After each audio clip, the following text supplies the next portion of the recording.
esas características del alimento. Entonces, dependiendo del tipo de alimento, también hablamos de el tratamiento que se le va a dar a ese alimento como tal, ¿sí? Dijimos la parte de lo que corresponde a lo que es el tratamiento, a lo que se somete, y de ahí hablamos de esto, ¿verdad? Que si nosotros envasamos en atmósferas modificadas, pues el tiempo en que ese alimento se va a mantener estable, pues va a ser mucho, mucho más, ¿sí? De esa forma. Todas esas condiciones, también hablamos de esas condiciones sanitarias, esas condiciones en las cuales el alimento va a ingresar, esas condiciones en las cuales el cuarto frío va a estar, ¿sí? La forma en que ese alimento es tratado, la aplicación de esas buenas prácticas de manufactura, eso me va a garantizar que el tiempo también sea el adecuado. También es importante dentro de esa parte hacer todo ese proceso de selección de esas materias primas, porque dijimos que el frío pues no le va a dar características que no tiene ese alimento, sino lo que va a hacer es mantener las características que tiene ese alimento como tal. También conversamos acerca de todas esas condiciones de refrigeración, ¿verdad? Toda la parte de lo que es la temperatura, que se mantenga durante toda esa cadena, ¿verdad? Y también el tipo de alimento, ¿sí? Entonces, dijimos también que la refrigeración es ese proceso en el que vamos a producir el frío, ¿verdad? Y la idea es extraerle el calor al alimento, ¿sí? Y transportar ese calor que se le sustrae al alimento a lo que llamamos nosotros un equipo de refrigeración, y que ese equipo de refrigeración pues contiene cierto, valga la redundancia, cierto equipamiento, que va a haber un condensador, va a haber un evaporador, va a haber una válvula de expansión, un tanque de almacenamiento, va a haber un compresor, de manera que van a volver a bajarle la temperatura a ese refrigerante que se va a manejar y luego trasladarlo nuevamente al alimento, de forma de que sea todo un circuito cerrado, ¿verdad? ¿Sí? Que va a actuar de poderle ir extrayendo el calor, disipar ese calor, enfriar ese refrigerante y volverlo a llevar a la parte de lo que es el alimento. Todo es una cadena. Y que para poder realizar esa actividad, pues se utilizan la parte de lo que son esos refrigerantes, ¿verdad? Esos refrigerantes que son los que van a circular en todo el sistema cerrado, ¿sí? Y de esa forma, pues, hacer más eficiente la parte de lo que es el proceso. Comentamos que la refrigeración es un método bastante blando, ¿sí? Debido a que los cambios que va a sufrir el alimento, pues, van a ser cambios mínimos, ¿sí? Dijimos que esos cambios mínimos van a ser en esas propiedades sensoriales del alimento, esas propiedades organolépticas, ¿verdad? Hablamos del color, hablamos de la parte de lo que es la textura, la parte de lo que es el sabor. Y también esos cambios nutricionales, ¿verdad? Que se van a hacer mínimos los que se puedan ir realmente haciendo. ¿Se recuerdan cuál es el principio en el que se basa la refrigeración? ¿Alguien lo recuerda? Ya se les olvidó.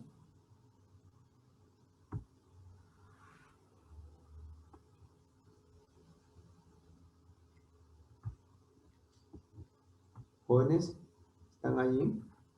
¿Están presentes o solo están? ¿Alguien lo recuerda? Ingeniero, Decime, chico. a lo mejor puede ser de extraerle calor al alimento. Ok, ajá, esa es la parte, ¿verdad? Eso es lo que dijimos que era la parte de lo que es el principio, ¿verdad? De poder remover ese calor, ¿verdad? A la parte de lo que es el alimento, ¿sí? También comentamos de que hay principios esenciales para poder ir haciendo ese método de conservación, ¿verdad? Que el producto debe ser un producto seleccionado, un producto adecuado, ¿verdad? Porque, vuelvo a repetir, el frío no le va a poder devolver a un alimento cualidades que no tiene, ¿verdad? ¿Sí? Otra de las cosas que también comentamos es que es importante reducirle lo más pronto posible ese calor al alimento, ¿sí? Y para evitar que ese proceso de transpiración, ¿verdad?, deteriore la parte de lo que es el alimento. Los objetivos, dijimos que uno es un objetivo económico, ¿verdad? La idea es poder prolongar el tiempo del alimento y que mantenga esa calidad, ¿sí? Y lo otro es un objetivo sanitario, evitar que el alimento pues sea un transportador de enfermedades, ¿verdad? Entonces, de esa manera podemos asegurar la parte de lo que es la inocuidad. Dijimos también que este método pues tiene desventajas. Una de las desventajas es mantener esa cadena de frío, mantener encendidos esos cuartos fríos, pues eso implica costos. Costos iniciales, como también está la parte de lo que es el costo de operación, ¿sí?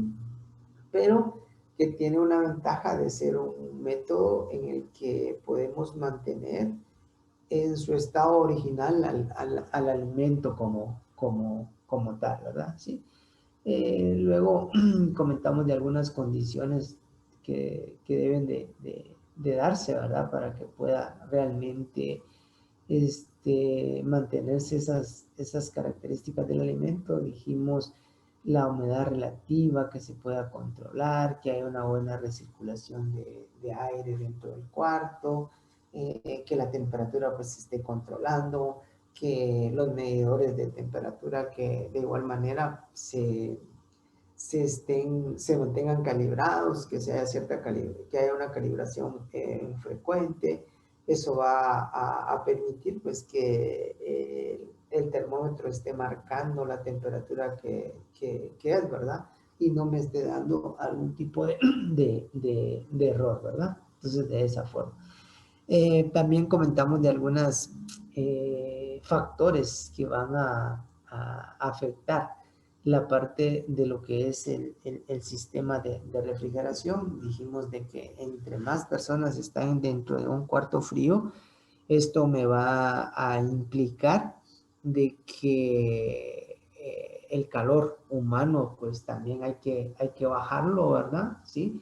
Dijimos la tasa de respiración del producto, también la cantidad de producto que tenga dentro del cuarto frío, la temperatura a la cual ingresó ese producto. También hablamos de la frecuencia con que se está abriendo o se está cerrando ese cuarto frío, y que también se necesita algo que sea hermético, ¿verdad? Un aislamiento, de manera que no haya este intercambio entre la parte interior y la parte exterior, ¿verdad? Que no vaya a haber esa transferencia de calor, esa fuga de temperaturas, ¿verdad? O que esté ingresando temperaturas también al cuarto, que eso me implica que tenga que bajarle la temperatura a ese producto. Comentamos de que hay cambios adversos que se puedan dar, hay cambios por temperaturas muy bajas que se someta al alimento, ese daño por frío, que el alimento puede perder a la textura, esa firmeza, puede perder los nutrientes a la hora de que esté perdiendo agua. Con el agua se van a ir también la parte de lo que son esos nutrientes como tal. Muy bien, entonces de esa manera. Luego vamos a hablar de la parte de lo que es el congelamiento. Es un método de conservación también por frío, ¿verdad? Lo diferenciamos de la parte de lo que es la refrigeración debido, decime Andy. Ok, disculpe, ¿podría volver a explicar lo de calor humano dentro del producto? Ok, yo lo que les estaba comentando es de que hay factores que puedan ir influyendo, ¿verdad? En la parte de lo que es las eficiencias de los cuartos fríos. Entonces, entre más personas estén en un cuarto frío, sí que, por ejemplo, estén yendo a checar el producto o que estén yendo a mover cajas o sacando la parte de lo que son productos dentro del cuarto frío, ¿qué es lo que va a suceder? El cuerpo tiene una temperatura, ¿verdad? A la hora de ingresar al cuarto, el cuarto tiene que extraerle también esa temperatura corporal. Entonces, eso va a hacer que pueda afectar la eficiencia de la parte de lo que es el sistema como tal, ¿verdad? Porque hay más, está ingresando más temperatura, hay que regular esa temperatura. Entonces, todos esos cambios, como también mantener el tiempo en que se abre, se cierran las puertas, la frecuencia con la que se hace, está entrando aire del ambiente, aire más caliente, está saliendo también aire frío, entonces todo eso va a afectar la eficiencia. No sé si te aclaro ahí, Andy. Ya, profe, gracias. Okay. Muy bien. Entonces tenemos ahora la parte de lo que es el congelamiento, ¿verdad? Que les decía que lo vamos a diferenciar con respecto a lo que es la refrigeración, porque el congelamiento vamos a tener productos a una temperatura bajo cero, ¿verdad? Entonces de esa manera. Aplicamos este congelamiento a aquellos productos que yo quiero mantener por mucho más tiempo, ¿verdad? O tiempos más largos en estado fresco, ¿sí? Entonces de esa manera los voy a congelar, ¿sí? Es una técnica bastante antigua, ¿verdad? Sí, que se utiliza, ¿sí? Para poder conservar esos alimentos, ¿sí? Podemos conservar esas propiedades originales de los alimentos, ¿verdad? Sin que haya, por ejemplo, cambios en la textura, cambios en el color, ¿sí? Podemos irlos manteniendo, ¿verdad? Porque esos cambios durante el congelamiento, pues vamos a concentrar la parte de lo que son los solutos, dependiendo si yo realizo un congelado rápido o un congelado lento, voy a formar cristales más grandes o cristales más pequeños. Procesos lentos pues forman cristales más grandes y eso que me provoca que haya un rompimiento de la parte de lo que es la pared celular, ¿sí? Entonces, me va a afectar la parte de lo que es la calidad del alimento. Mientras que esos procesos rápidos, sí, estamos hablando de procesos en los cuales yo puedo llevar mi alimento a una temperatura menos 18 grados Celsius, por ejemplo, ¿verdad? Como mínimo, ¿verdad? Entonces, a la hora de ser procesos bastante rápidos, pues no le voy a causar daño a la parte de lo que es ese tejido o esa estructura del alimento como tal, ¿verdad? ¿Sí? Entonces no voy a dañar la parte esa, ¿verdad? ¿Sí? Recuérdense que a la hora de poder causar algún daño, células dañadas, pues van a ser más susceptibles a que haya esa degradación enzimática como tal. También es importante que acá yo controle los procesos, ¿verdad? Que tenga temperaturas estables, que tenga un flujo de aire adecuado, de manera que el proceso de congelación pues sea bastante efectivo. Los tiempos de congelación pues van a depender mucho, igual que la parte de lo que es la refrigeración, la temperatura a la cual yo estoy incorporando mi alimento. Por eso es de que recuérdense que los tratamientos térmicos previos al congelamiento, como la parte de lo que es el escaldado, que inactivamos la parte de lo que son las enzimas. Después de ese proceso de escaldado, yo le tengo que provocar un choque térmico a mi alimento, o sea, le voy a bajar la temperatura rápidamente, ¿verdad? Para evitar de que el alimento se vaya a cocinar, se pase el proceso de cocción, entonces debo de hacerlo Entonces eso es importante, ¿verdad? Esa temperatura a la cual yo estoy ingresando mi producto, a qué temperatura quiero que llegue el centro de ese alimento y en cuánto tiempo lo voy a hacer, el tamaño del producto o la dimensión que pueda tener, ¿verdad? Y cómo se esté dando esa transferencia de calor hacia el alimento, ¿sí? Entonces vamos a encontrar que hay, por ejemplo, congelamiento lento, que hay un congelamiento rápido y que hay un congelamiento ultra rápido, ¿verdad? ¿Sí? Ustedes pueden ver en el caso, por ejemplo, de lo que son videos en los que se congela el camarón, por decirles algo, o el pescado de una forma instantánea, ¿verdad? Con refrigerantes que tienen un gran poder de enfriamiento, entonces de esa forma pues se logra hacerlo mucho más rápido, ¿verdad? También vamos a tener un sistema de congelación que se llama IQF, que está en inglés, pero que es una congelación rápida de manera o de forma individual, en la que si nosotros venimos y, por ejemplo, ustedes compran la parte de lo que es fruta, pensemos, bueno, van a comprar fresas, le quitan el pedúnculo, la lavan, la desinfectan y la colocan en una bolsa y lo llevan a un proceso de congelación.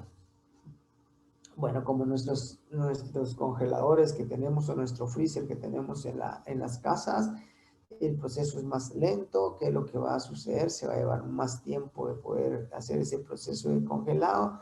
Los cristales van a ser mucho más grandes, pero lo otro es de que al final lo que yo tengo es como una maqueta de producto, ¿verdad? Congelado, mientras que un sistema IQF lo que se hace es de que las frutas, pensemos en esas mismas fresas o en la parte de lo que son esferas de melón, no se juntan, no se pegan, ¿sí? No quedan pegados, sino que quedan congelados, pero separados el uno y el otro, ¿verdad? Entonces de esa manera se llama un sistema IQF, ¿sí? Un sistema de congelado de forma individual, en la que no se va a ver que la parte de lo que son los productos pues queden unidos. No sé si hay algún comentario, alguna pregunta.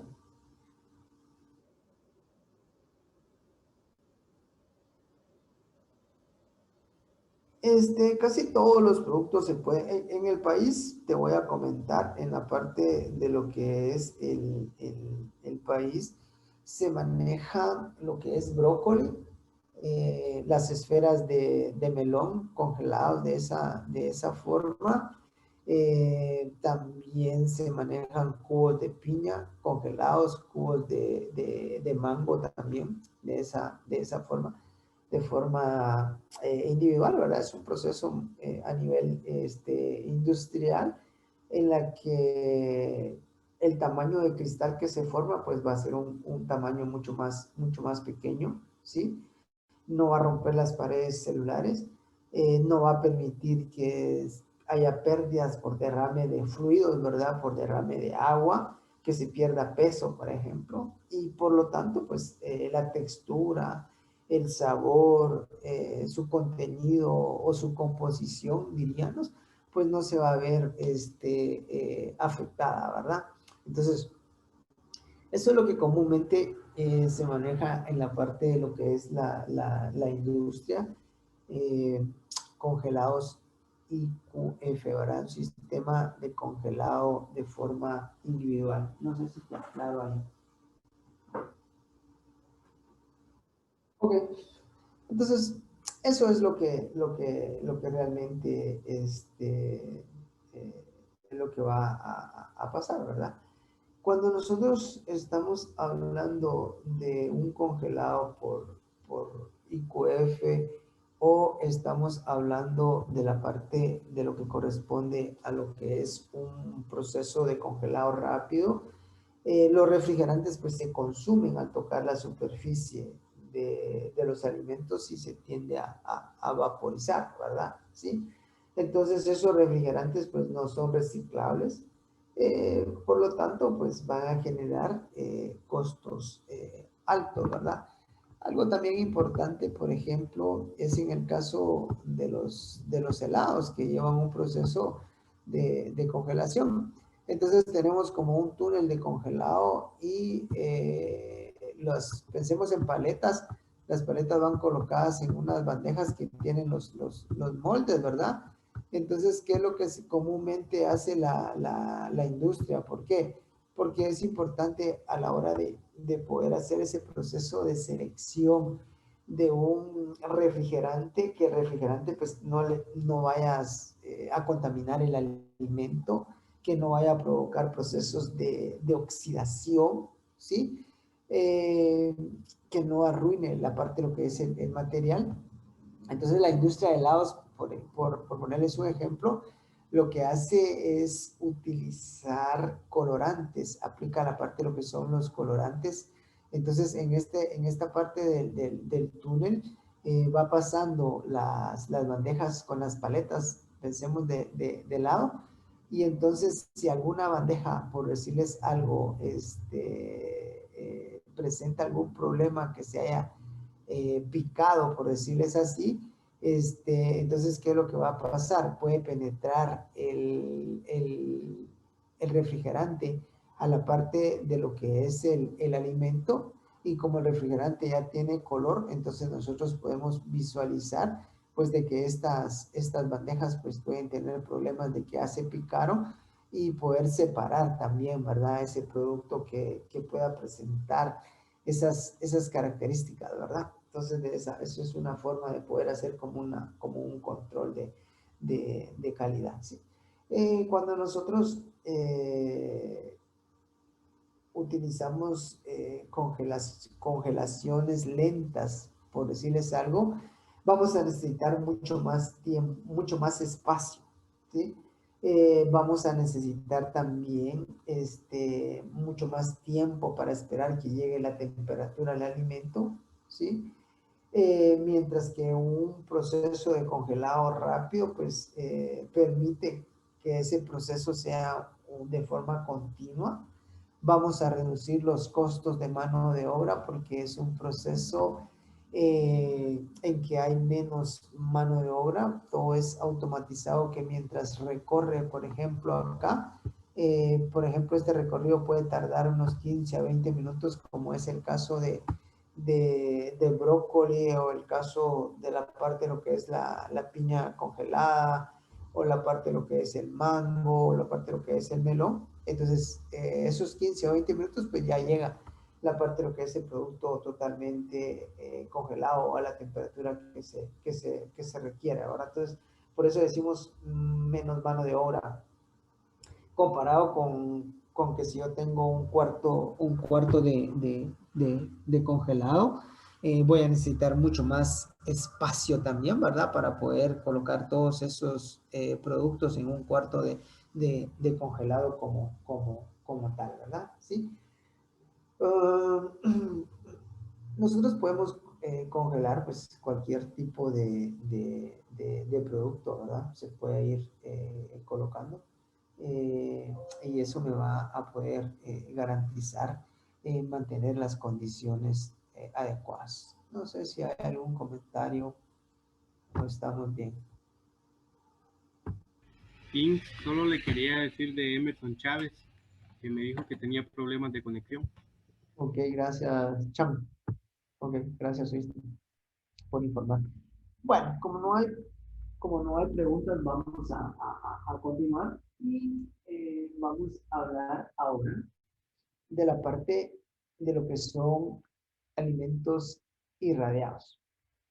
La irradiación es otro método de conservación físico, ¿sí? Que se utiliza.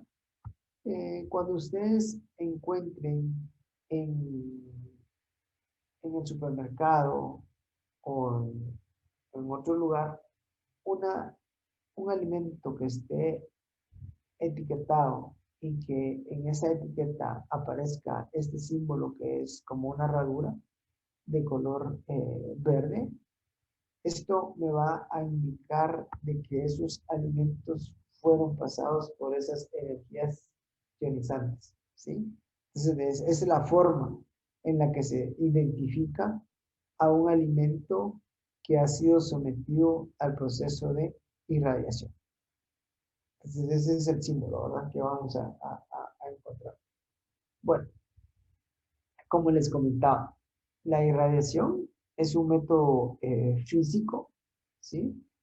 Que se puede comparar con otros que utilizan, por decirles, calor o que utilizan temperaturas bajas, ¿sí?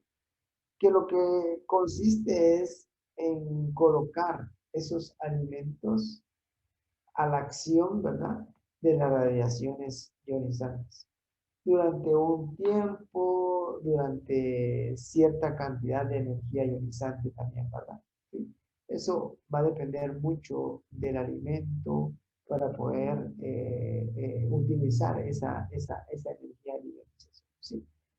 También es importante hacerles mención de que la parte de lo que es la irradiación es una técnica que desarrollada recientemente, ¿verdad? Pero que es un tema bastante controversial. Cuando les comento que es bastante controversial, ¿por qué?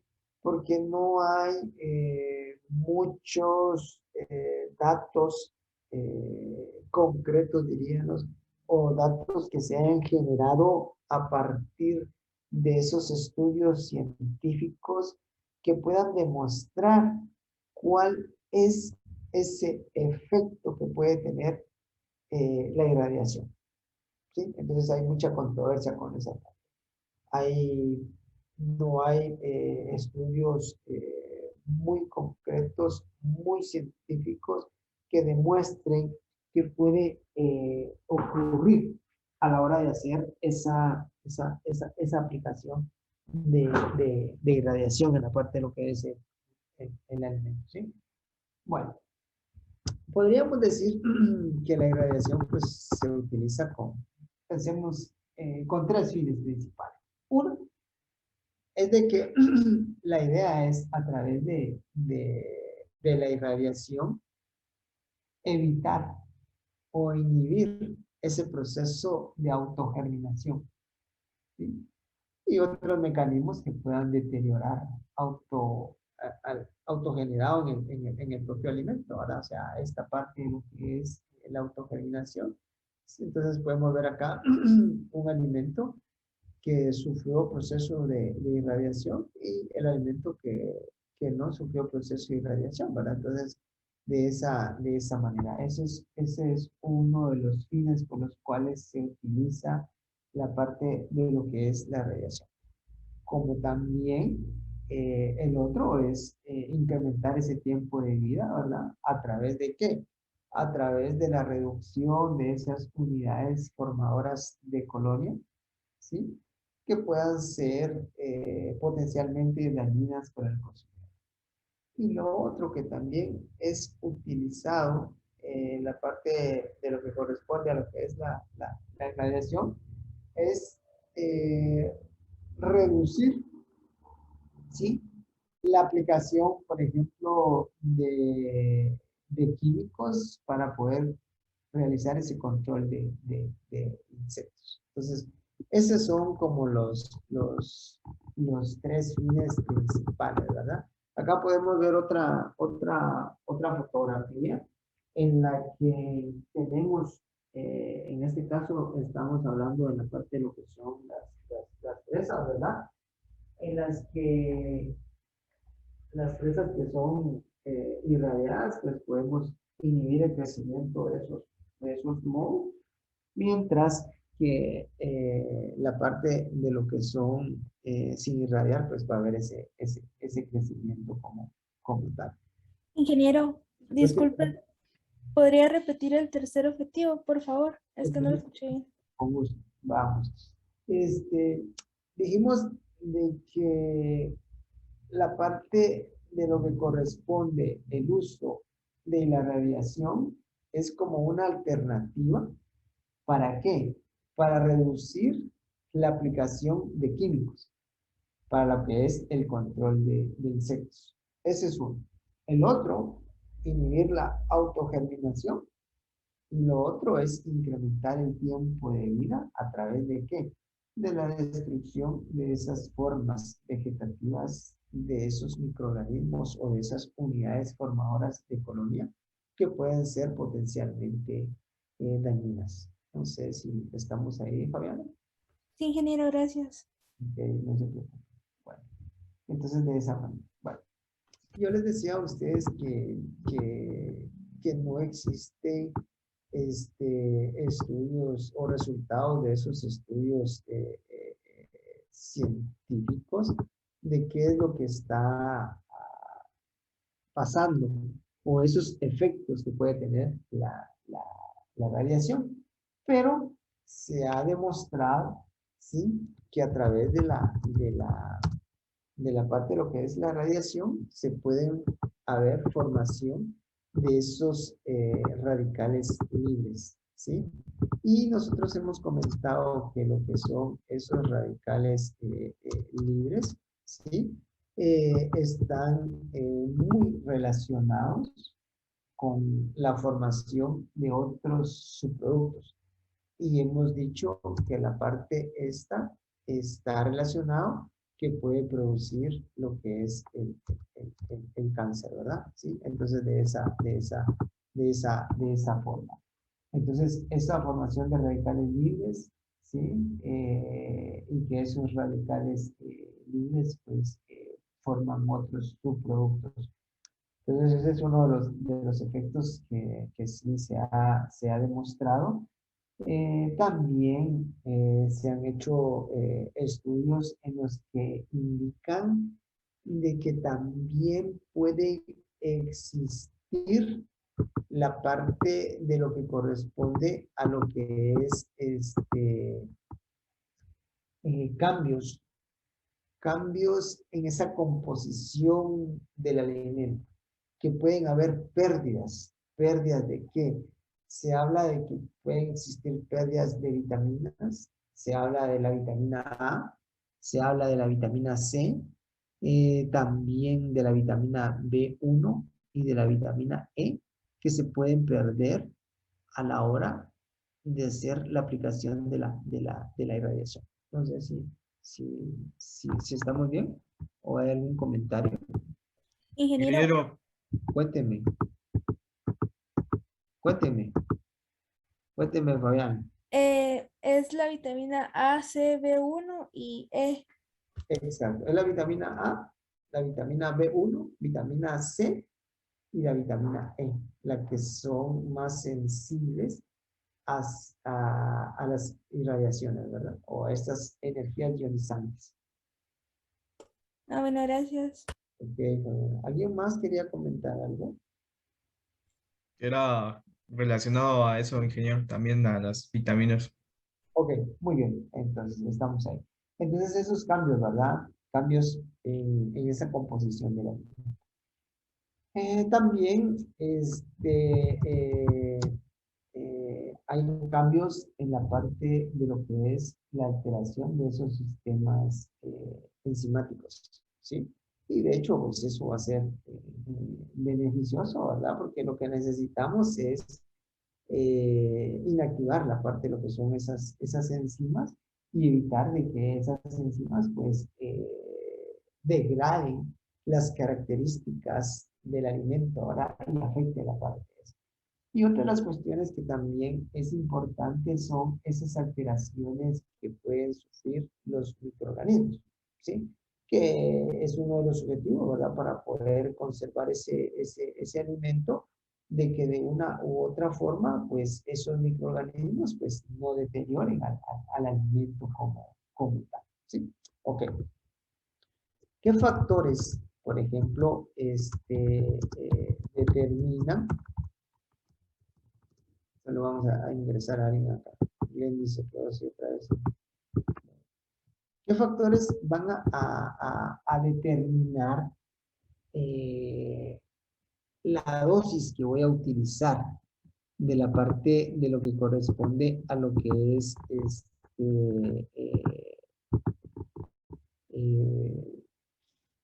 la dosis de irradiación? ¿Sí? Uno, que va a ser muy importante, es el tipo de alimento. ¿Qué tipo de alimento voy a utilizar? Esa resistencia que pueda tener el alimento, ¿sí? Que esa resistencia del alimento pues va a depender de esa estructura, tanto física como química del alimento, que pueda en algún momento tolerar esa cantidad de energía ionizante que voy a aplicar. Otra de las cosas también importantes es la resistencia que puedan tener esos microorganismos, ¿sí? ¿Qué tan resistentes pueden ser a esas energías ionizantes? ¿Sí? La resistencia a la parte de lo que son las enzimas, por lo que es importante tener esas curvas de destrucción de enzimas. ¿Se recuerdan de que en el proceso, cuando hablamos del proceso de escaldado, el proceso de ese hot break, ¿sí? Nosotros comentamos de que hay dos enzimas que son como las enzimas más resistentes a la parte de lo que es el calor. Y dijimos de que si esas enzimas ya no están presentes a la hora de hacer la aplicación de calor a un alimento, quiere decir que las otras enzimas ya no van a estar. ¿Se recuerdan cuáles son? ¿Alguien lo recuerda?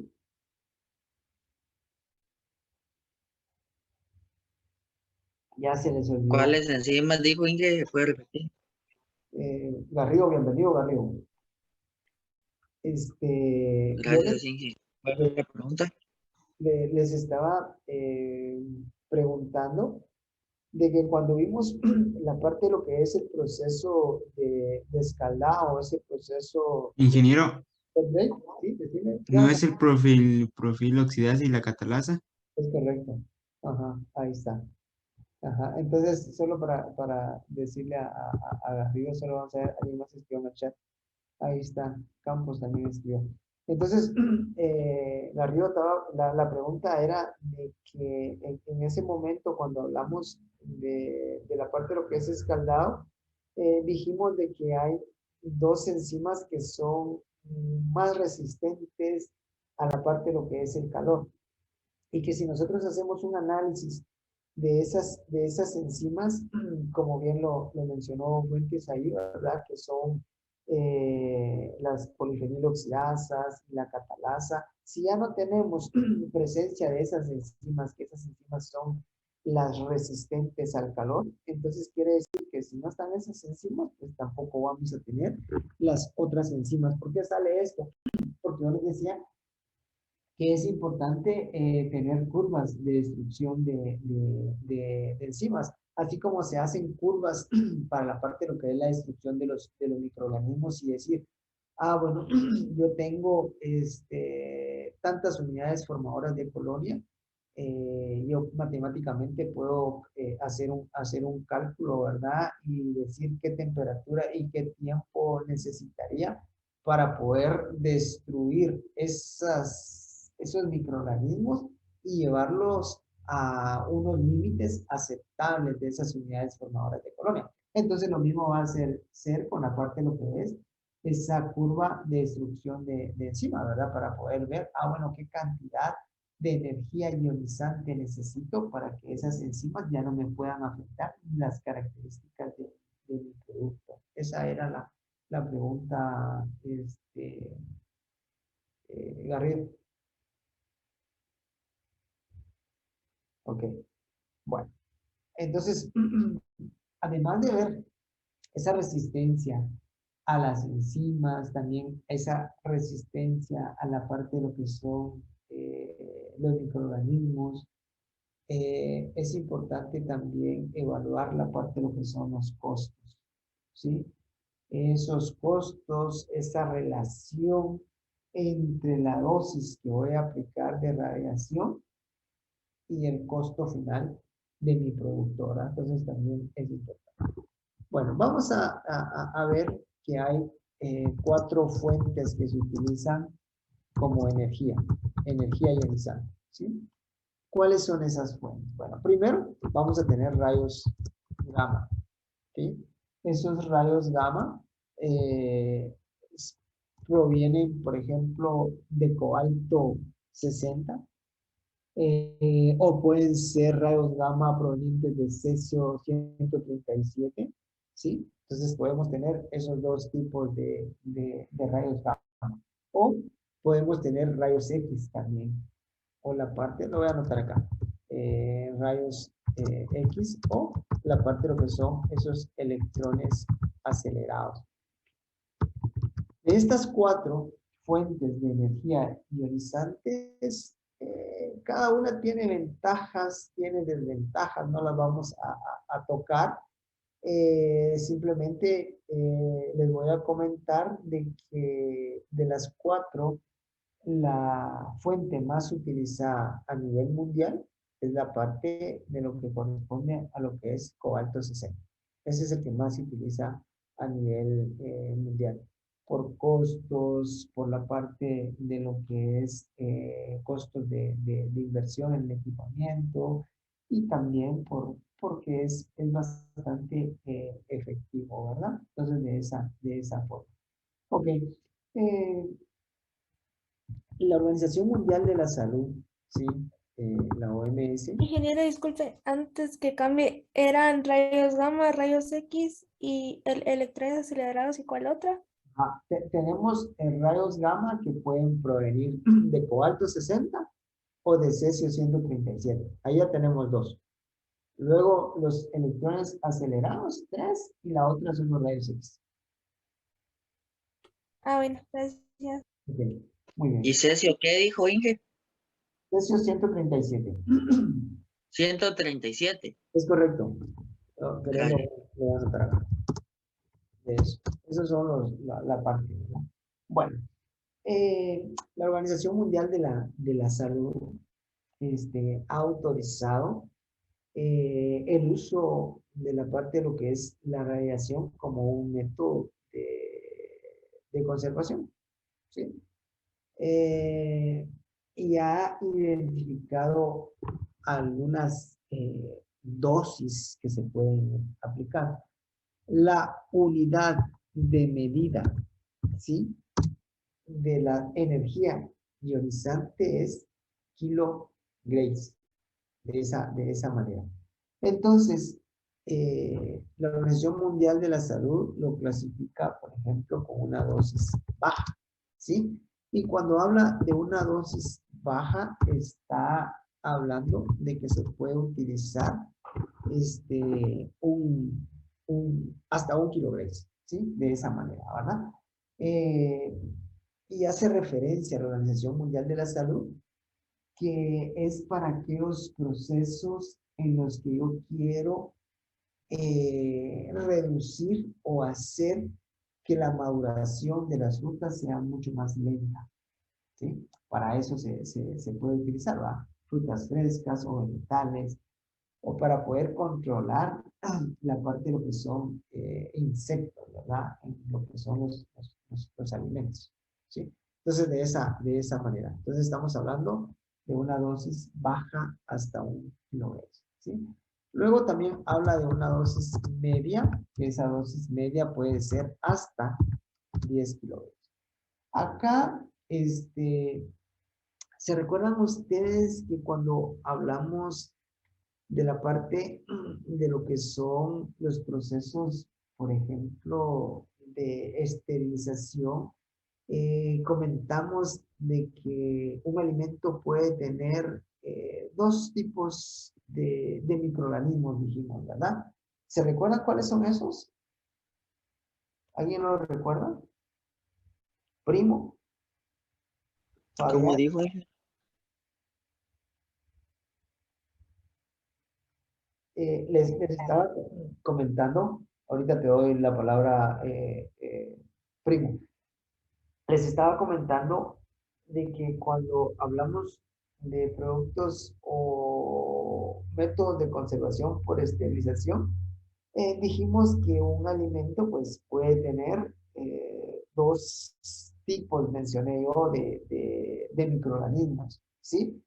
Entonces la pregunta es, ¿cuáles son esos? Alguien me escribió en el chat. Primo, contame, primo. Ahí está. Sergio lo escribió en la parte de lo que es el chat y hace mención de lo que son esos microorganismos de deterioro y esos microorganismos patógenos. Bueno, entonces cuando se utiliza una dosis media, que es hasta 10 kilogramos, es exclusivamente o es efectivo para la parte de lo que son reducir esos microorganismos patógenos. ¿Sí? Entonces, de esa manera, ¿verdad? Poder ir extendiendo esa vida útil de varios alimentos, ¿verdad? ¿Sí? También la Organización Mundial de la Salud hace referencia a una dosis alta, que esta sí va a ser superior a 10 kilogramos, ¿sí? Entonces, ahí está hablando que ya son para procesos, por ejemplo, de esterilización, en el caso de carnes, por ejemplo, pollos, mariscos, pescado, ¿sí? En la que realmente lo que se va a hacer es inactivar enzimas, desinfectar alimentos que puedan tener una carga microbiana bastante alta.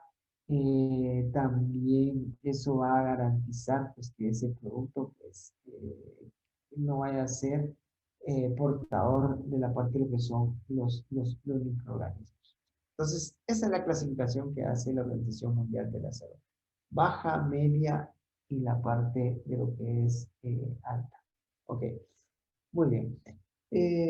Otra de las cuestiones, Ok, ¿sí? ¿cuál sería la unidad para la alta? Estamos hablando a mayor de 10 kilogramos, ¿sí? En la media hasta 10 y mayor de 10 estamos hablando de una alta, ¿Y ¿sí? cuál es el límite salubre, por decirlo de alguna manera?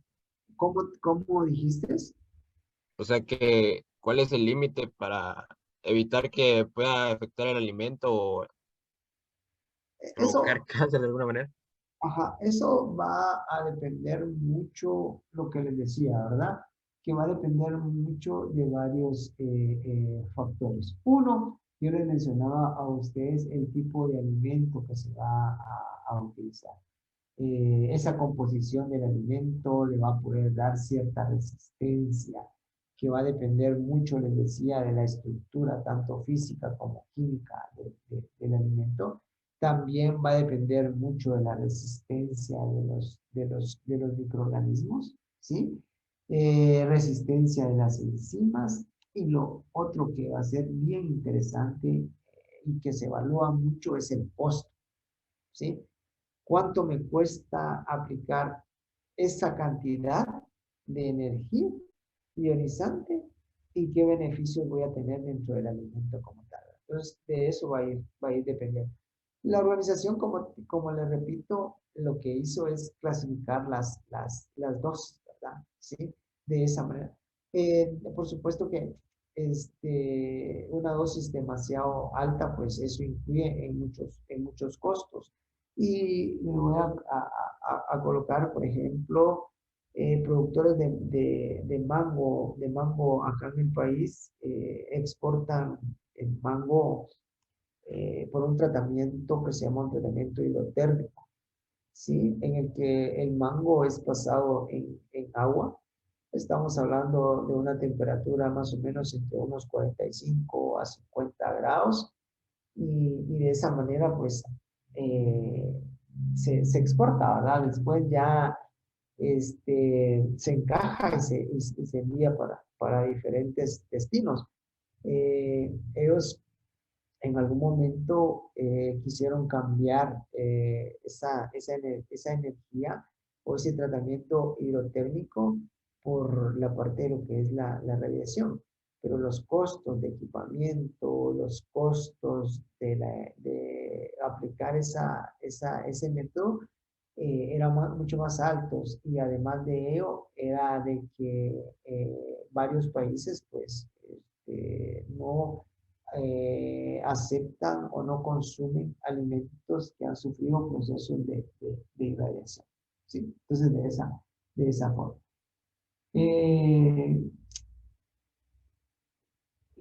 Otra de las cosas también importantes de qué cantidad le voy a aplicar es qué quiero obtener con eso.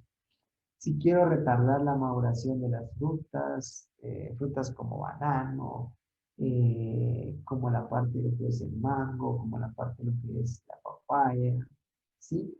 Si quiero prolongar, por ejemplo, el tiempo de comercialización de las carnes frescas, por ejemplo, si quiero controlar el desarrollo de microorganismos patógenos, ¿sí? Si quiero esterilizar algún insecto como la parte de lo que es la mosca del Mediterráneo, para evitar que se vaya a propagar en áreas que están libres, cumpliendo con procesos cuarentenarios.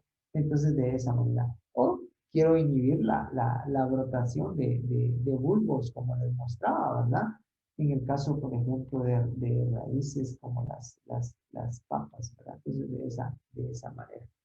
Ok. Este es más o menos el modelo de la parte de lo que es la irradiación, ¿verdad? ¿Sí? No hay personas que puedan estar en contacto con la parte de lo que son esas energías ionizantes, ¿sí? Para evitar de que pueda afectar realmente, ¿sí? Si hablamos de ventajas que algunas personas que han estudiado el uso de la parte de lo que es la radiación, ¿sí? Hacen mención de que se puede reemplazar esos tratamientos químicos, ¿sí? Debido a que hay productos químicos que están prohibidos su uso, ¿verdad? ¿Sí? O que están prohibidos o que están en vías de poderlo hacer, ¿sí? Debido a que puedan obtener efectos secundarios. Y le voy a colocar algún ejemplo en lo que es Europa, la parte de lo que corresponde a lo que es el uso de colorantes. Los colorantes pues pueden ser colorantes naturales, pueden ser colorantes artificiales, y se ha prohibido el uso de colorantes artificiales en alimentos para niños menores de 10 años. ¿Por qué? Porque se han hecho estudios que esos colorantes artificiales, a la hora de ser consumidos por los niños menores de 10 años, los ponen muy hiperactivos. Entonces, de esa manera se han ido regulando la parte de lo que son esos colorantes, ¿verdad? Entonces, veamos, ustedes compran, por ejemplo, un cheto, lo van sacando de la bolsa, y cuando se miran la mano, pues queda con bastante color, ¿verdad? Del exceso de colorante que pueda tener, ¿verdad? ¿Sí? Entonces se hace mención que se pueden reemplazar esos tratamientos químicos, que también en algún momento la irradiación puede sustituir a esos tratamientos físicos de los procesos de cuarentena, para poder evitar que haya invasión, ¿verdad?, de productos que se importan en la parte de lo que son el país. También se dice que la irradiación pues no va a aumentar esa energía ionizante que se le aplica, no aumenta la temperatura del alimento. Solo déjenme chequear ahí en el chat. Ok, ahí está. Sí. El amarillo 5, exacto, ¿verdad? Y el rojo, ¿verdad? Ajá, exacto, eso es la parte de los colores. Bueno, entonces les comentaba de que la irradiación pues Eso es energía ionizante, pues no aumenta la temperatura, por lo que se puede utilizar como un tratamiento previo a aquellos alimentos que son congelados. Se recuerdan de que los tratamientos térmicos utilizados previos al proceso de congelamiento, pues está la parte de lo que es el escaldado. Y en esa parte de lo que es el escaldado, pues calentamos el alimento, pero le debemos de provocar un choque térmico, ¿verdad? Para poderle bajar la temperatura lo más rápido posible, debido a que si lo voy a mantener por más tiempo a esa temperatura, ¿qué es lo que va a suceder? Lo que va a suceder es de que se me va a recocer mi alimento, que la temperatura a la cual va a llegar al sistema de congelado va a ser muy alta, eso necesita más tiempo para poder llegar a la temperatura interna, ¿verdad? ¿Sí? Eh, También se hace mención que dentro de las ventajas es poder aumentar esas condiciones de seguridad del alimento debido a que podemos reducir la parte de lo que es el crecimiento de salmonelosis, ¿verdad? O sea, la salmonela como tal, ¿verdad? En productos como el pollo o como la parte de lo que es el huevo, ¿sí? Pero además de que hacen mención de esas ventajas que podemos tener, también se indica de que hay desventajas de este proceso. ¿Por qué? Porque ya mencionamos de que se pueden perder ciertas vitaminas, ¿verdad? ¿Sí? Y otra de las cosas también importantes es de que hasta la fecha todo lo que se ha investigado, todo lo que se ha ido viendo con la parte de lo que es la radiación, todos esos trabajos pues no son concluyentes, ¿verdad? Y a veces aparecen muchas contradicciones con esos efectos que puede tener la irradiación. Entonces, no hay datos científicos que puedan demostrar qué es lo que pueda realmente ocasionar el consumo de alimentos irradiados.